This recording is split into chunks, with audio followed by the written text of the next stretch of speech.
So with that, again, 40 minutes, 41 seconds, season 5, episode 38, in 3, 2, 1, play. Not gonna be easy to do, but if any two athletes in the world can do it, in the WWE that can do it, be these two men, Kurt Angle and Brock Lesnar.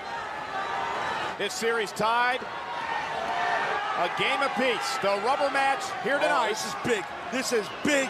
And look at Brock Lesnar, a cheap shot by the animal Lesnar to All right, so let me hit the mute button here, and Kurt, we're going to jump into it. So Michael Cole says, at this point in the series, you guys are tied at 1 match each. This is the rubber match. I noticed, I went back and watched the beginning of this SmackDown. It's fun because Vince McMahon kicks off the SmackDown and says, tonight, you're going to see WWE's first Olympic gold medalist wrestle Brock Lesnar in a network premiere of an Iron Man match. So there was a serious buildup to what was about to go down between you two. Yes, it was. And you know what? The whole 2-hour show was basically about Brock and I. There were a lot of promotions during the first hour to build up to the second hour. They had a couple of matches for fill-ins, but for the most part, this whole SmackDown was about Brock and I. It really was, man. And wow, what a careers the two of you had. And now the first time you and Brock ever teased having a match against each other is at the Vengeance pay-per-view in July of 2002. But you knew when Brock was signed to the company that at some point you two monsters were going to be on the big stage wrestling in front of a lot of people, didn't you, Kurt?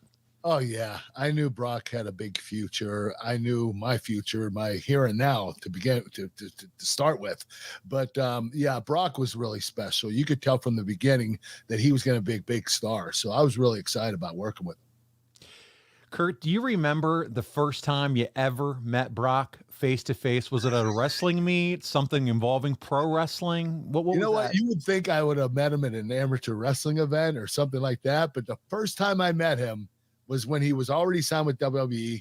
He was already training at OVW, and he came up to TV one night, and that's when we had the discussion that he thought he could beat me in a shoot wrestling match.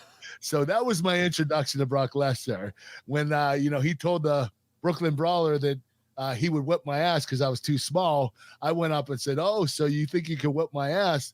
How about we go right now?" And he said, "Well, I have sandals on." I said, "Well, I'll take my shoes off. We'll wrestle in our bare feet." He's like, No, I don't want to do that." So this is the first time I met him. And I was kind of an asshole to him, to be honest with you. But, he was claiming that he could beat me, and I wanted to see if he could. And that's what I want to ask you. Were you an asshole, or were you just tongue in cheek, kind of half laughing at him? Or were you like, oh, yeah, let's take our shoes off and do it right now? Like, what was your tone? A little bit of both.